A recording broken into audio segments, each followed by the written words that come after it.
Coucou les amis, c'est Mimi, j'espère que vous vous portez bien. Alors suite à vos nombreuses réactions sur Facebook et Instagram par rapport à la publication du gâteau de Minnie Mouse, je l'ai enfin réalisé à nouveau uniquement et spécialement pour vous en vidéo, en détail. Alors restez branchés, restez connectés, la recette commence tout de suite.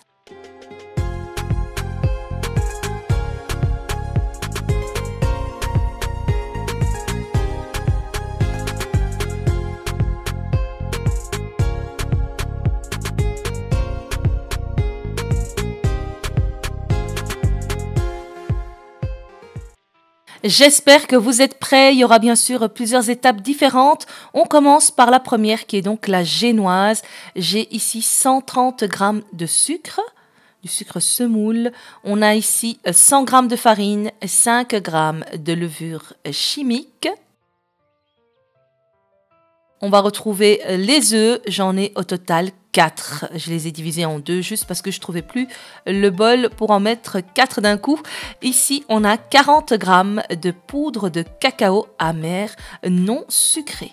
Donc, on commence par verser le sucre dans une bassine et les œufs à la fois.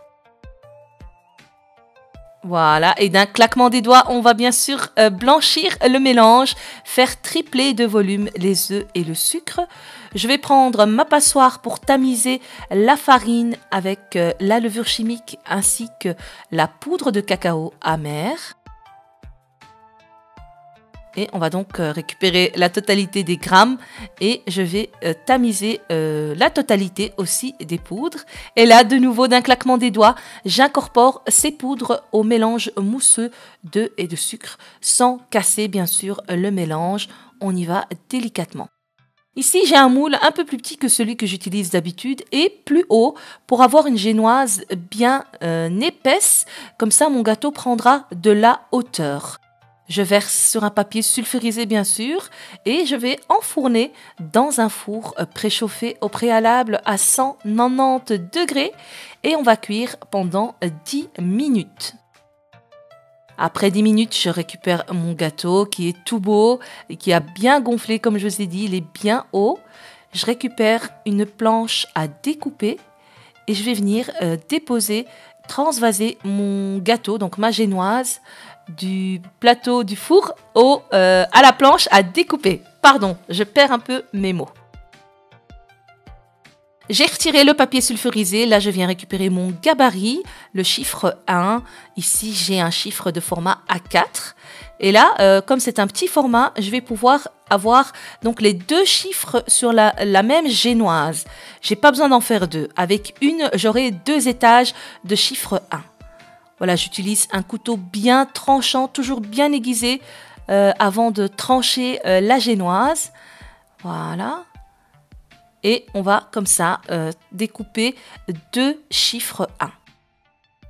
Maintenant, je vais passer à la ganache. Ici, c'était une ganache pralinée.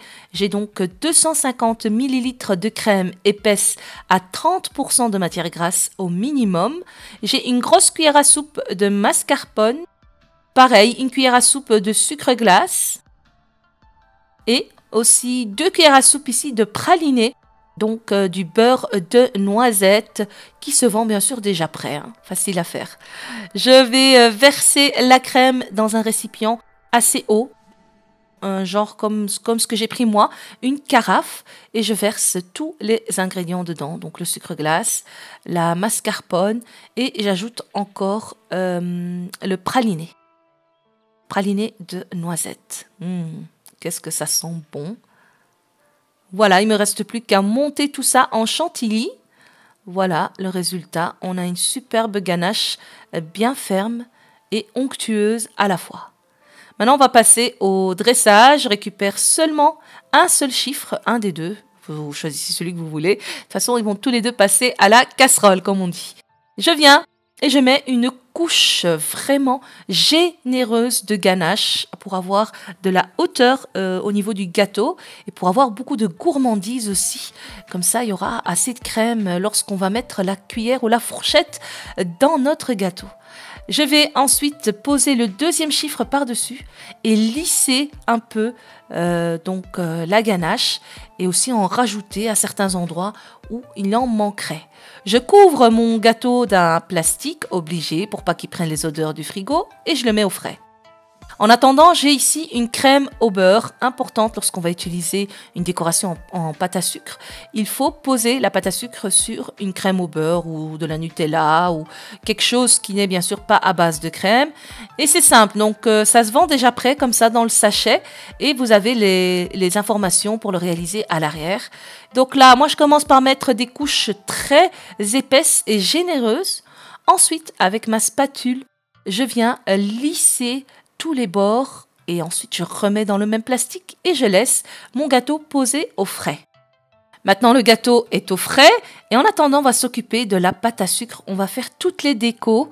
Donc moi pour ce qui est du support du gâteau, du chiffre 1, je vais le décorer avec de la pâte d'amande pour apporter un goût généreux et gourmand au gâteau qui va bien se marier avec la ganache au praliné et la génoise au chocolat.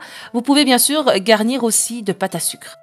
Mais avant de passer à la couche du support, on va passer aux détails qui vont venir décorer la couche du support. Ici, j'ai de la pâte à sucre de couleur rose pour rester dans le thème de Minnie Mouse. Si on n'a pas de couleur rose, qu'on n'en trouve plus dans le magasin, ça peut arriver. On achète du blanc et on ajoute du colorant rose. Et là, on va bien sûr travailler la pâte à sucre avec des gants pour éviter de se tacher les mains. Il nous faut un rouleau spécial pour pâte à sucre. C'est des rouleaux comme ça en plastique. On va voir ici deux petits anneaux, deux petits cercles. Ça va permettre de déterminer la taille, enfin la hauteur, l'épaisseur de votre pâte à sucre. Voilà, si vous la voulez épaisse, vous mettez alors l'anneau mauve, sinon vous mettez le rose. On a ici le lisseur, ça va permettre à lisser et à mettre en forme aussi la pâte à sucre. J'ai aussi bien sûr un moule en forme de Minnie ou de Mickey Mouse. Vous pouvez choisir l'un ou l'autre, ça marche avec les deux. J'ai un petit emporte-pièce d'1,5 cm. Ça, c'est pour faire les petits cercles qui font penser à Disney, à Minnie Mouse. Important aussi, il nous faudra de la colle alimentaire. Voilà, donc glu, ça se vend dans les magasins à pâtisserie. Ça, c'est vraiment important pour mettre en forme toutes nos décorations. Donc pour réaliser cette belle déco, j'ai également ici opté pour un tapis en silicone où je vais mettre l'empreinte au niveau du petit nœud et au niveau du tout petit 1 pour rappeler le chiffre 1 qui est donc le gâteau principal. On a aussi un tapis en silicone pour pouvoir imprimer des lettres, le prénom ou le nom de la personne ou tout simplement joyeux anniversaire. J'ai un tapis en silicone et ici j'ai un mini cutter pour pouvoir découper les extrémités de pâte à sucre autour de mes petites empreintes. Vous verrez ça en détail par après. Et bien sûr, un pinceau qui va nous faciliter la tâche pour coller après nos éléments décoratifs. Je commence d'abord par la couleur rose. Je vais étaler d'abord au rouleau assez finement ma pâte à sucre. J'aime bien lorsqu'elle est fine pour pas que ce soit trop écœurant. Une fois qu'elle est bien fine, je vais venir emporte-piécer maintenant les formes de Minnie Mouse, qui est quand même le thème du gâteau. Voilà, je vais faire à peu près 10 têtes de Minnie Mouse. Et là, je vais faire une quinzaine de petits cercles de la taille d'1,5 cm. Voilà. Toujours couvrir la pâte à sucre pour éviter qu'elle ne dessèche. Donc, en attendant, je vais continuer toutes mes décos en rose. Là, je vais faire un boudin de la pâte à sucre rose et je fais chaque fois des petites boules.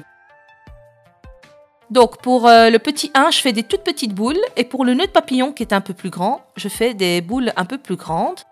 C'est simple, je pose la première boule dans le 1 et je viens avec mon rouleau écraser et imprégner la pâte à sucre de l'empreinte que je voulais. Donc ici, c'est un petit 1 pour rappeler, donc, comme je disais, le grand 1 qui est le gâteau principal. Je fais pareil avec le nœud de papillon. Voici, et on voit bien l'empreinte toute belle dans la pâte à sucre. Et c'est ici que mon cutter va intervenir pour venir découper tous les bords de nos empreintes. Voici. Une fois que j'ai fait donc le nombre, j'en ai fait 10 parce qu'il y avait 10 têtes de Minnie Mouse. J'ai fait pareil aussi en blanc. Maintenant, je vais passer au montage. Donc, je vais alterner les couleurs. Je vais mettre le nœud de papillon au niveau des oreilles de Minnie Mouse, les blancs sur le rose et alors le rose sur les blancs. Et je vais simplement les coller avec la colle alimentaire. Et le petit 1 va servir un peu pour habiller le visage de Minnie Mouse. Voici. On colle bien et on travaille toujours avec des mains propres ou des gants pour éviter de tacher les décorations. Voici, une fois qu'on a fait donc tous les décorations, les coller les uns sur les autres, maintenant je vais passer à la pâte d'amande. Je retire ici carrément les petits anneaux. Je veux que la pâte soit assez fine. Je prends le rouleau, j'enroule la pâte autour du rouleau pour pouvoir après la dérouler sur le gâteau. Mon gâteau a bien pris, la crème au beurre s'est bien raffermie. Maintenant, j'aurai une belle forme bien ferme et je vais pouvoir poser ma pâte d'amande sans qu'elle ne s'abîme. Donc, on fait doucement. Et la particularité de la pâte d'amande, c'est qu'elle est meilleure en goût, elle est beaucoup plus gourmande. Par contre, elle est beaucoup plus fragile. Elle se déchire assez facilement. Donc, allez-y, mollo. Ici, je m'équipe du lisseur pour pouvoir avoir comme une latte et couper bien droit avec un simple couteau à beurre.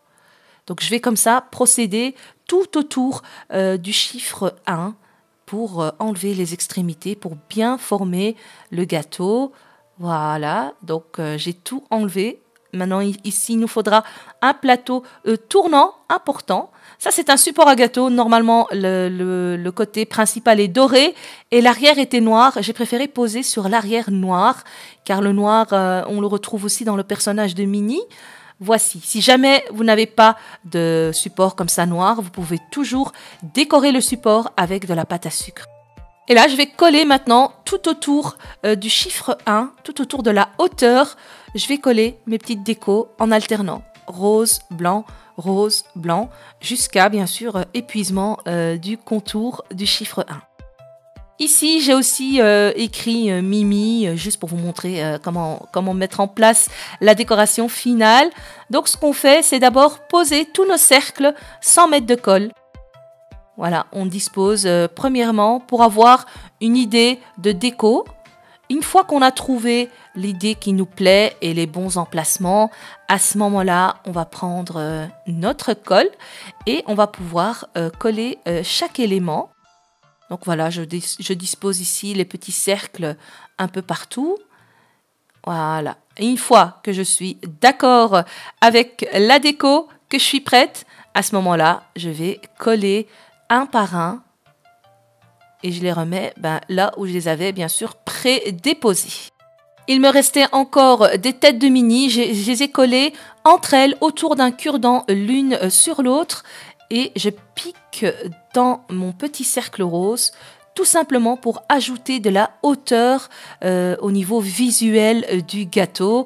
Voilà, on peut aussi sur le support à gâteau rajouter des petites décos. Voilà, ça fait quelque chose d'assez gourmand. Mais comme je vous disais, donc la pâte d'amande ne donne pas un résultat parfait au niveau design. Il y a des petites imperfections par-ci, par-là. Mais je trouve, moi, que ça a un meilleur goût. Voilà les amis, j'espère que cette vidéo vous aura plu. En tout cas, l'association des trois marche à merveille. La génoise au chocolat, la ganache pralinée, ainsi que la pâte d'amande tout autour. C'était en tout cas une vraie réussite. J'espère que vous allez l'essayer et l'adopter chez vous. Dites-moi quoi en commentaire. Et je vous dis à très bientôt pour une prochaine vidéo. Ciao, ciao!